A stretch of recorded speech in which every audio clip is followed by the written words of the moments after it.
What's up, and welcome to another edition of 30-Minute Debates, where two parties argue the most triggering social and political issues in 30 minutes or less. My name is Topher, aka Topher Town Music, and I'll be your host today.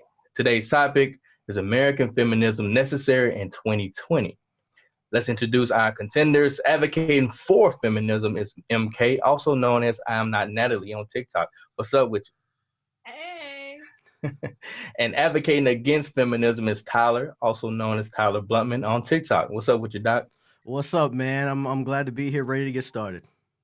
All right, folks. So viewers watching will be able to vote on who won this debate by visiting Instagram page at 30-Minute Debates. Remember, the person that wins the debate isn't necessarily the person who you agree with the most, but the person who made you think the most. The poll will only be up for 24 hours after this video airs, so vote quickly.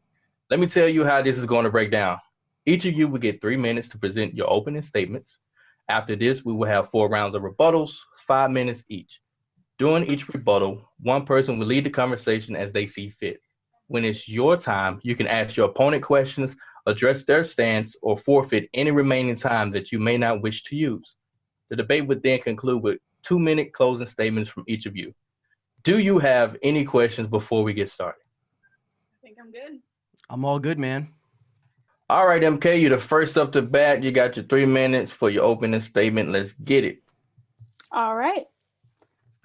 I feel there is a need for a strong feminist movement in the United States to achieve social, political, and economic equality of all genders, given both legally and culturally. These have either not been achieved or are actively being fought against. For example, political equality hasn't been achieved as women are disproportionately underrepresented in almost every level of government. Culturally, America is one of the most dangerous places for women to live, and ties with Syria is the third most dangerous place for women with regard to sexual violence. The treatment of women in positions of power, such as the military, is absolutely horrible. Violence and domestic abuse is still a raging issue. And economically, we still have gender-based price discrimination, women's participation in labor force is going down, and socially, the US is only one of 2 countries to not offer things like paid maternity leave. In addition, women's rights are actively being attacked, and a strong feminist movement is needed to combat this. Members of the alt-right are advocating for a repeal of the 19th Amendment, which was fought for by the same movement that you're here attacking today. People often say that third-wave feminism isn't necessary, but I would say it's more necessary than any other, as it's the first feminist movement that is truly intersectional and is empowering women to come out about their sexual assault stories, which I think is truly important. Red states are refusing and have refused for years to pass the Equal Rights Act, which would give both men and women more fair and equal protection under the law. Furthermore, there is still a cultural stigma around women that leads to discrimination and hatred. In 2008, approximately 500 women were raped every day, and 64% of female homicides in the US were perpetrated by a family member or an intimate partner. Simply implying that women's rights are legally protected doesn't negate the fact that discrimination still occurs, especially amongst women of color and trans people, and I believe a strong feminist movement is needed to combat that. And while I think we can both agree that feminism, both throughout history and now, has not been carried out in the way either of us would like, and we can agree that this liberalistic feminism, girl boss, I'm with her, and pink vagina hats is not real feminism and is not conducive to anyone or any movement, I am arguing for a feminist movement that doesn't leave behind trans people, that doesn't leave behind gender non-conforming people, that doesn't leave behind non-binary people, that doesn't leave out men, that doesn't leave out women of color, and that doesn't leave out atheists, Christians, Jewish, Muslim women, that doesn't leave out any person regardless of their race, ethnicity, religion, class, color, or creed. The definition of feminism is simply put, equality of the sexes, and saying that we don't need feminism is to say that we don't need equality. You have 40 seconds left. You have anything? I'm good. I'm done. All right.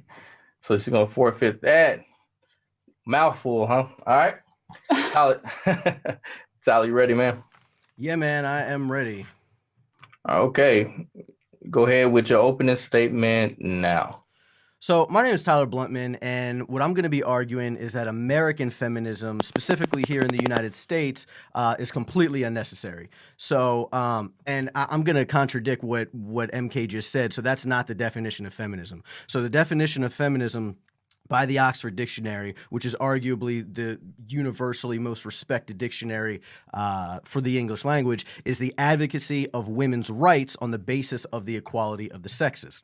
Now, there are no rights that are afforded to men that aren't afforded to women here in the United States. In fact, you're going to find that many things are against men, not women.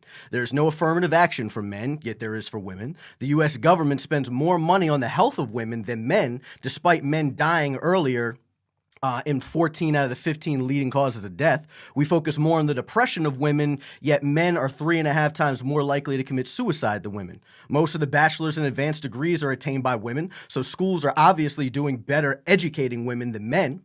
Men can be drafted into the military, women can't. Men are much more likely to be victims of violent crimes on campus than women. Although more women are likely to be harassed online, more men are physically threatened than women.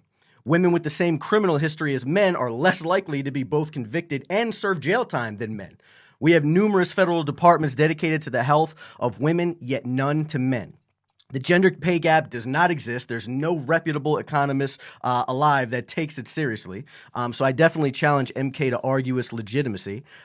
There's also no evidence that diversity, when she's talking about like trans or race or anything like that, there is no evidence that diversity actually has any bearing on creativity, productivity, or outcome. So that's definitely my opening statement that just feminism just isn't needed here in the U.S. You got 1 minute left. You don't need it? Nah, man, I'm good. Okay, all right. Forfeiting that. Moving on to the 5-minute rebuttals. MK, you are up first. You have 5 minutes to rebut whatever you want to. And all right, go. Okay, so you say that the definition, according to Oxford, is the pushing of women's rights based on, for equality, correct? Correct. So I think one thing we need to talk about is that throughout history, men are often the oppressors. Men are in the higher positions of power. This is just something we see, like with our Constitution being written by men and things like that. We can agree that throughout men have been put on the pedestal throughout history, even though you might not think it's that way now. Can we both agree that that's how American history had been written up to whatever point we think feminism wasn't necessary, correct? We can agree that men dictated how it went back then, but also it was white men. You know, we have, right. You know, so it's completely different like times, race. But sure. Not now. Right. Absolutely not now. Okay. So then let's say I think this is an argument that's based on equity and less on equality. Can we say that? Because let's say this is an example you've probably heard before. There's two people, one taller and one shorter, trying to see over a wall. Equality would be to both give them the same size stool to get their equal shares, right? Equity is the idea that the shorter person gets a slightly bigger stool so that in the end, both can see the same distance. And I'm using this example because marginalized groups or oppressed people like people of color, women, LGBTQ plus people, disabled people, etc., may need a slightly larger stool to achieve equal opportunities since they're starting from a lower position in society. And you're also talking about affirmative action. I mean, look at things like women in STEM. They're severely underrepresented there. And when we talk about things like male suicide, and I think I can agree with you that there are a lot of aspects in which men are maybe not being oppressed, but there are a lot of things that do negatively disproportionately affect men. But I do think a lot of this stems from, the patriarchy. This stems from men being told that they have to suppress their feelings, that they have to be strong, that they're the housekeeper. I mean, they're the breadwinners of the houses and things like that. It's definitely not a competition to see who's more oppressed. If anything, we can agree that we've already agreed that throughout history, men are the ones who are in the positions of power. And you also just said that men aren't in the higher positions of power, correct? What was that? I'm so sorry. You said that you didn't think that men were in the higher position of power, correct? I never said that. You said that today men aren't the ones who are. No. I think what I was referring to when you were saying like the Constitution, you were talking about just who made the rules and things like that it was men, and I was also trying to say it was white men. But as of now, we have the same equality when it comes to opportunity. So there may be more men in power, but that doesn't mean that it's sexist or it's because of sexism.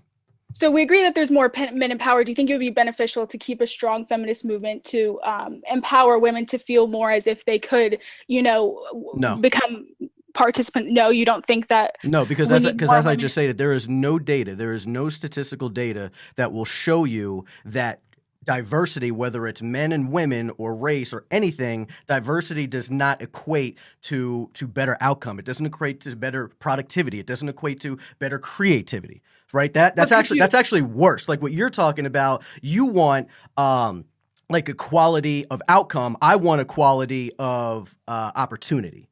Of opportunities. Okay. So you're saying you don't think that we need more women in government positions and things like that? I didn't say that we don't need more women. I'm saying that if women want to go that way and go that route, that they absolutely can, but we're not just going to say, yes, we're going to let all these women in just because they're women, or let all these black folk in because. I agree. I don't think we need to say, oh, because you're black, you need to be put on a pedestal. Right. I'm just saying representation is a thing that is important. So we should be, encouraging people, women, people of color, LGBTQ plus people. And I think this is where we differ, because I think we should be encouraging them to seek out these positions of power, to seek out jobs in STEM, to seek out college degrees and things like that. So it might just be that.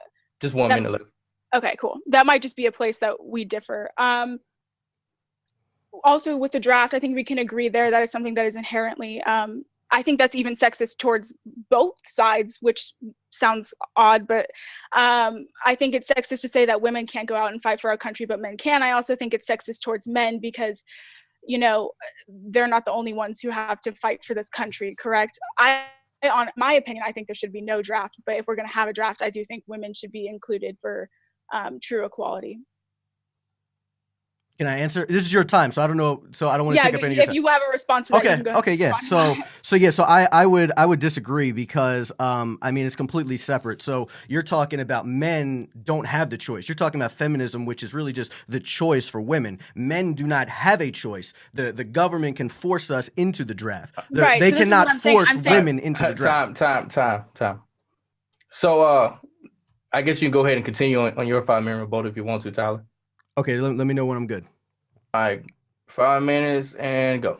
Okay, so I think that taking away that choice from men is inherently sexist. I would agree with you that I don't believe in the draft at all, right? So I don't believe that the draft should be for men or for women. But as it stands right now, we should be able to agree that it's severely sexist towards men, as women don't have to do that. I also want to address a couple other of these points that you had. So one of the things that you were talking about. I think that you were talking about STEM fields, right? So science, technology, engineering, and mathematics. If I got that right. Yeah. So men are. But here's the thing: when you have the equality of opportunity, men and women, we just choose different things. We don't choose the same type of things. So more men are likely to go into STEM fields, right? So, and it would be ludicrous to say that, look, we need to hire a certain amount of women, because you're not going to have the same outcome, right? So, you have to think of it this way. If you look at it mathematically, if you have 10 times the amount of male engineers as women, right? But you say that, look, I want to hire 50-50 women because I want to make sure that it's equal, right? The level to which the female engineers are as skilled cannot be the same level to which the male engineers are skilled. It's just mathematically impossible. So just saying that, look, we need to have 50-50, it just doesn't make any sense because women choose not to do those things because women are just more agreeable, right? This is psychology. This is facts. Women are more agreeable than men. And when I say more agreeable, I mean that they're more pleasant. They're less competitive, right? Not every woman and not every man, but as a whole, right? So there are numerous studies on it. So you said that about STEM. Also, you're talking about underrepresented in government, and that also really comes down to just how women are. They're just less competitive. Actually, matter of fact, Harvard did a study, and this is a really interesting study. So they did a study, and they separated a group of men and women.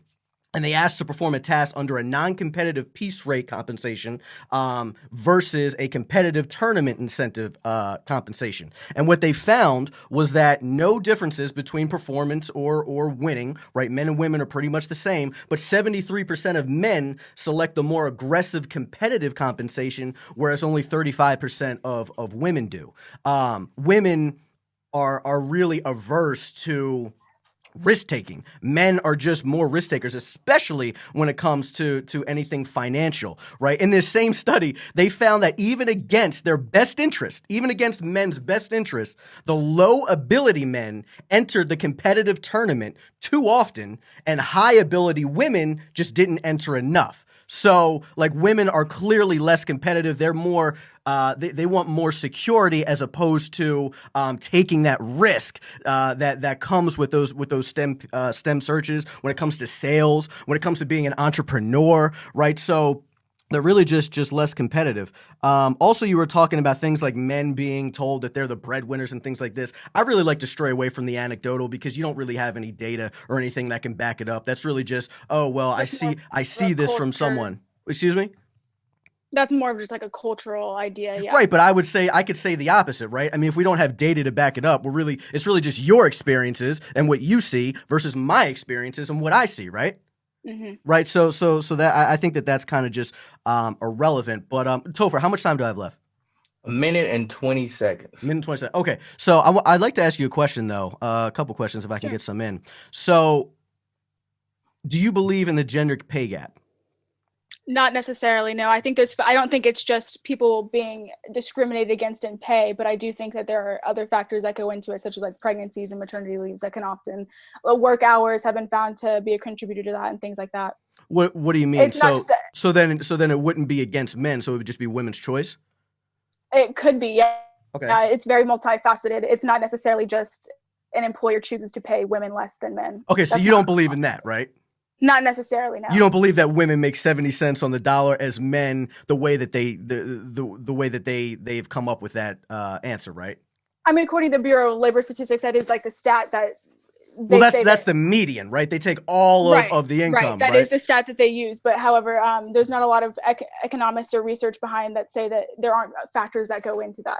Okay. All right, cool. So I think that's somewhere we can agree. I think that's good. I think that we found some common ground. Yeah. So what other oppression do women face in the U.S.?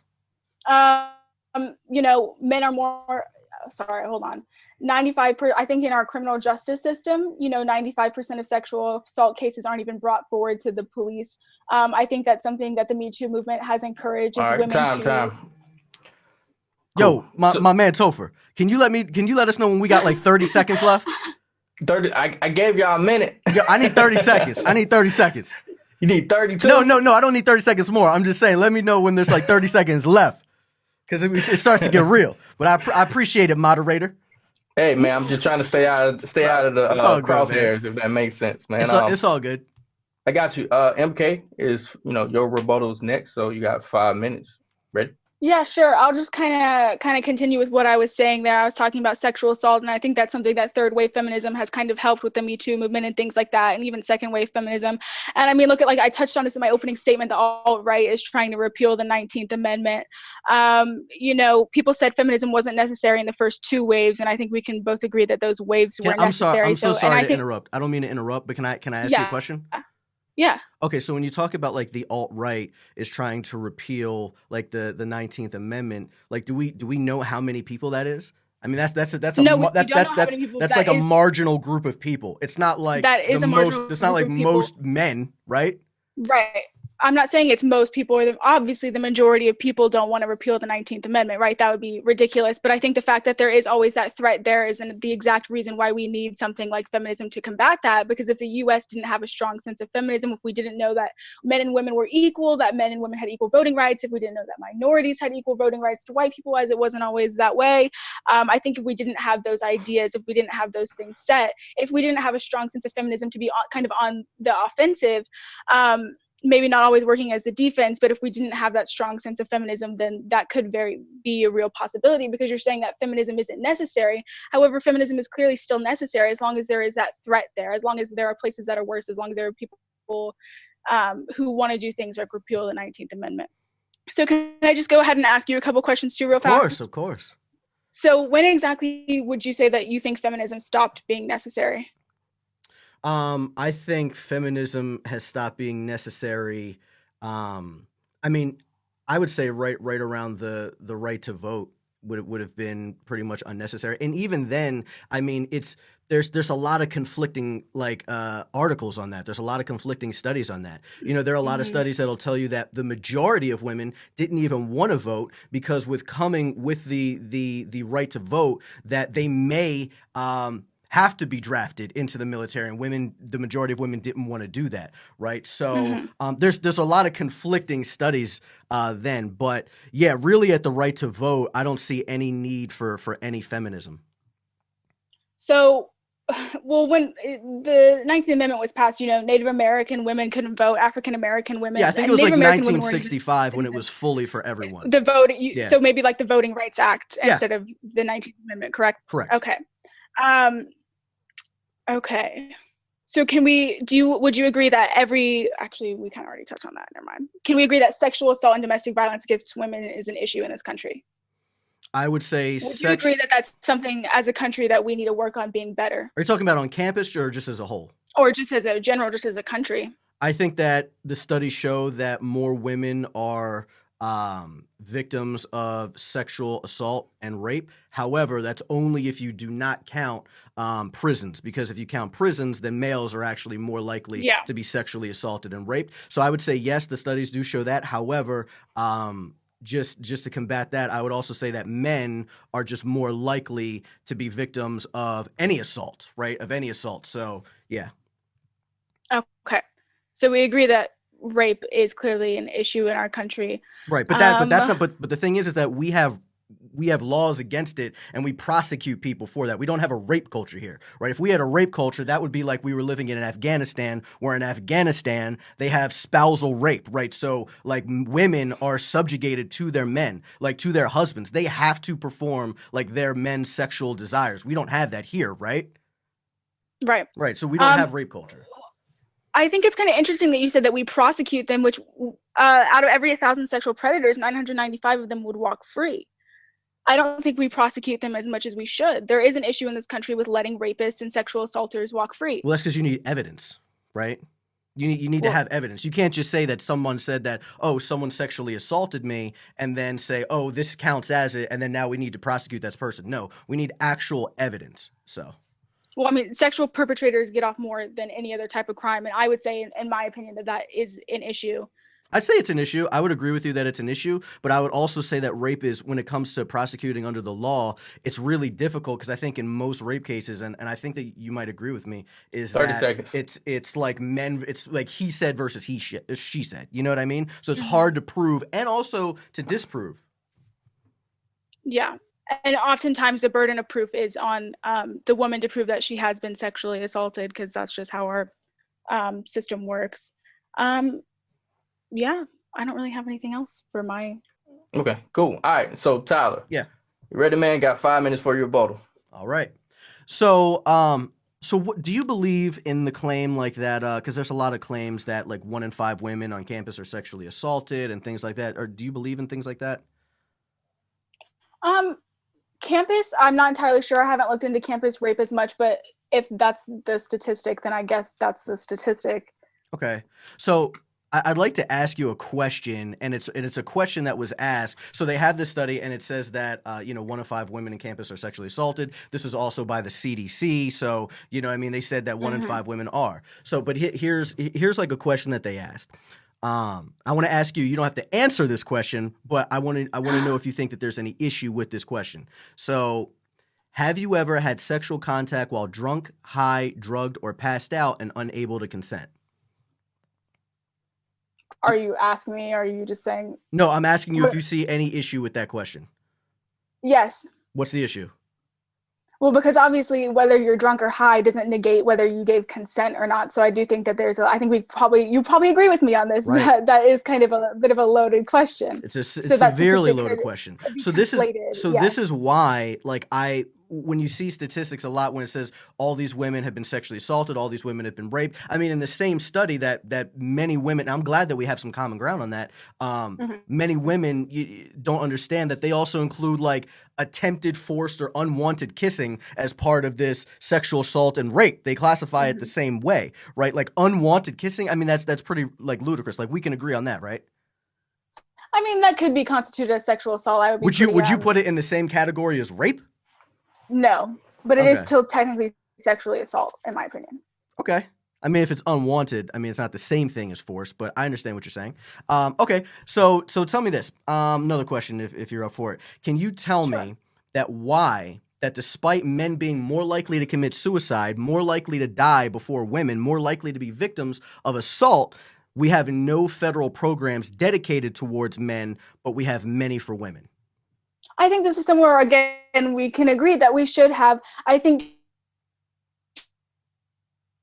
I think true, to implement programs and mental health. Oh, it's telling me my internet connection is unstable. Am I good? Can you Yeah, guys you're just good. see We me? missed Yeah. like 6 seconds of that, so you can rewind. Okay. Okay. So what I'm saying is I'm arguing for true feminism. I think we can agree that, sometimes feminism does forget about issues that impact men.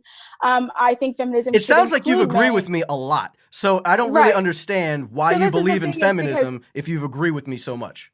because I believe in a true intersectional feminism that includes men, that includes programs that would help men with mental health. Where is it? Where is the line? Where are women? Where do women have less rights than men? Because as of right now, When it you have comes not to- proved it. You have not proved one instance where women have more rights than men. I have proved on many occasions where women come out way more on top than men. Way more. So Well, I think where is it?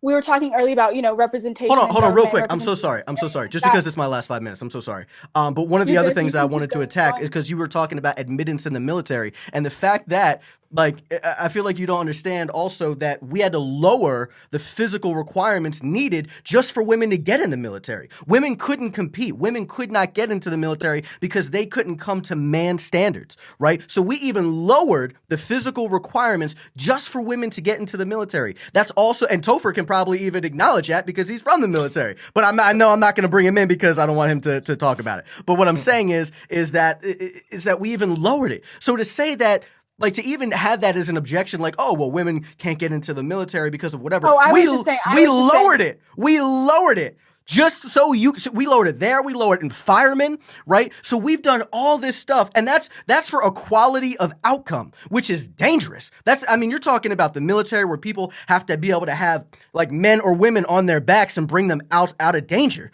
right? So you're talking about things where people put their lives on the risk and have to be responsible for other people's lives. We lowered that for women, yet you still are for feminism and want to use that as an objection. Like, it just doesn't add up.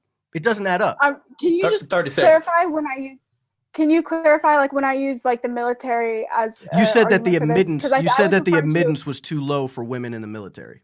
Oh, I wasn't talking about the admittance. I was talking about the treatment of women within the military. Like, 32% of U.S. Then that's my mistake. Okay, so then we agree then that's unfair towards men then, right? Treatment within, right. I'm sorry. For having to lower the expectations, the physical expectations to get into the military, that's unfair for men, right? And that favors women, correct? How is that unfair for men? I don't think that's unfair. I think it favors. Time. All right. Woo! All right, guys. So we've done all the rebuttals, and now we're gonna go ahead and head into the closing statements. And MK, you 100%. I know in the future I can't change the name again because I've changed it 3 times, and YouTube won't let me change it. Like, I can only change it 3 times a year. But I'm totally changing this to like 40-minute debates later because there needs to be like one more 5-minute rebuttal each. There needs to be like one more. I got you, man. Just keep upping it. 45 minutes, an hour debates. Just keep upping it. Exactly. It's one of those things where every time you think you have enough, you don't have enough, and it's just gonna it's gonna be 2-hour debates. Facts. It's gonna have like a whole squad. People gonna go in and out. It's like, man, we need more people. So cool. So MK, you can just start with your 2 minute. Hold on 1 second. Oh, and also in your last 2 minutes, you can use it however, like if you need to wrap up anything that we talked about, or if you want to say something that you wrote down or whatever, you can use it however you want. Okay, cool. I'll just read my closing statement that I have written down. Oh, nice. Okay, so you got 2 minutes and go. All right. In conclusion, I believe that feminism is still necessary and perhaps more necessary than ever in the United States in 2020. Until the U.S. is not ranked 52nd for gender equality, until we pass the Equal Rights Amendment, until our reproductive rights are not actively being fought against, until our voting rights are not being actively attacked, until women are considered the same for jobs, until women have equal representation in government, until we have paid maternity leave, until the government provides contraception, until price discrimination doesn't exist, until trans people are equally protected under the law, until 1 in 6 women won't be the victim of rape or attempted rape, until sexual misconduct isn't a deterrent for a seat in the government, until girls aren't told to cover up instead of telling boys not to look, until women aren't scared to come forward about their sexual assault stories, until women no longer have to be fearful of simple things such as being in a romantic relationship or being alone with a coworker or walking alone at night, and until I don't have to convince people of the struggles I face as a woman every day. Then and only then can we have a true conversation about whether or not we have achieved equal rights, equal privilege, and equal representation under the law. You got a minute left. I'm good. I'll Okay. forfeit that, yeah. She said what she needed to say, man. I'm sorry. All right, Tyler. Tyler, let's get your closing statement. 2 minutes and go. All right, I'm freestyling this because I didn't write this down. So just to really sum everything up, I think it was really made clear with my points that feminism it's just really not needed, right? In nearly in most instances, I mean, MK even agreed with me that things would be more sided towards men. And just wrapping up that thing when she was asking how it would be unfair for women being admitted into the military because we have to lower expectations. That's because we are doing that we are favoring women there. We aren't lowering anything for men to do anything. If you want to go into a field, this is the military. You can be men, you can be women. We don't discriminate based on men or women. You can both go into the military, right? But there's a certain level of physical expectations that you are expected to meet. Same way as if you were to be a fireman, you have to meet those expectations. So the fact that we have to lower that just because we want equality of outcome instead of equality of opportunity, again, is just dangerous. Like, they're not meeting the necessary requirements, which means that they can't do the same things that men can do physically, the majority of them, right? That's super dangerous, and that's not equality, right? That's just favoritism towards the female gender. Also, when you're talking about like things like reproduction rights, I mean, that goes into abortion. We definitely disagree there because I believe it's a human being and you don't. Talking about government providing contraception, that's absolutely ludicrous, right? When over 90, like you're talking about 95 to 99% are completely consensual. If you want to engage in adult activity, then you need to understand that any type of consequence or any type of anything that comes from that's completely on you. If you want to do that, then go ahead and go out and buy some damn condoms. Go ahead and buy some birth control. Do whatever. And if not, then just don't engage in that activity, right? That's really made for biologically procreation purposes. It just happens to also feel good, right? So yeah, that's pretty much my closing statement. All right, cool. All right, man, and that's a wrap. Did y'all both have fun? I had a lot of fun. I'm glad that MK came on.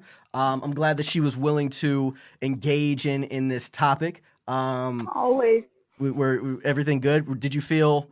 Did I interrupt you too much or anything like that? No, Okay, cool. It's fine. Okay. I'm sure people in the comments might disagree or something like that. They always got something to say. Or maybe Topher was too biased or something like that. They'll always have something to say. I can't believe Topher used his own experiences. Yeah, I might even just clip that John out.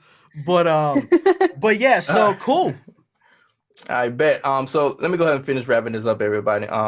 Where can people find you online, MK?